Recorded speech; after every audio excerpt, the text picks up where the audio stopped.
തിങ്കളാഴ്ച തുടങ്ങുന്ന നിയമസഭാ സമ്മേളനത്തിൽ രാഹുൽ മാങ്കൂട്ടത്തിൽ പങ്കെടുക്കരുത് എന്ന നിലപാടിൽ ഉറച്ച വി ഡി സതീശൻ. വിവാദ വിഷയങ്ങളിൽ സർക്കാരിനെതിരെ പ്രതിരോധം ശക്തമാക്കുമ്പോൾ രാഹുലിന്റെ സാന്നിധ്യം പ്രതിപക്ഷത്തെ ദുർബലപ്പെടുത്തുമെന്ന് വിലയിരുത്തൽ. വിവാദ സോഷ്യൽ മീഡിയ പോസ്റ്റിൽ വി ടി ബൽറാമിനെ സംരക്ഷിച്ച് KPCC. പോസ്റ്റ് സോഷ്യൽ മീഡിയ കൈകാര്യം ചെയ്ത വിഭാഗത്തിന്റെ പിഴവെന്ന് വി ടി ബൽറാം.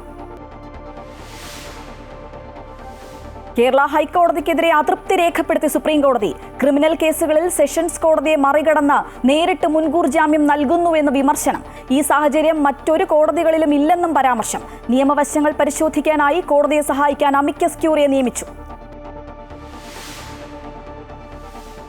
ശക്തന്റെ തട്ടകത്തെ ഇളക്കിമറിക്കാൻ മടകളിൽ പുലികൾ ഒരുങ്ങുന്നു. തയ്യാറെടുപ്പുകൾ അവസാന ഘട്ടത്തിൽ. തൃശൂർ നഗരത്തെ വിറപ്പിക്കാനായി 9 പുലിമടകളിൽ നിന്നിറങ്ങുന്നത് 450-ലധികം പുലികൾ. സംസ്ഥാന സർക്കാരിന്റെ ഓണം വാരാഘോഷ പരിപാടികൾക്ക് സമാപനം കുറിച്ചുള്ള സാംസ്കാരിക ഘോഷയാത്ര നാളെ. കാസർഗോഡ് കുമ്പളയിൽ താൽക്കാലിക ടോൾ ഗേറ്റ് നിർമ്മാണത്തിനെതിരെ വൻ ജനകീയ പ്രതിഷേധം. മഞ്ചേശ്വരം MLAയുടെ നേതൃത്വത്തിൽ ആയിരങ്ങൾ ദേശീയപാത ഉപരോധിക്കുന്നു. സംസ്ഥാനത്ത് അമീബിക് മസ്തിഷ്ക ജ്വരം ബാധിച്ച് ഒരു മരണം കൂടി. കോഴിക്കോട് മെഡിക്കൽ കോളേജ് ആശുപത്രിയിൽ മരിച്ചത് മലപ്പുറം തിരുവാലി സ്വദേശിനി ശോഭ. സംസ്ഥാനത്ത് ഒരു മാസത്തിനിടെ മരിച്ചത് 5 പേർ.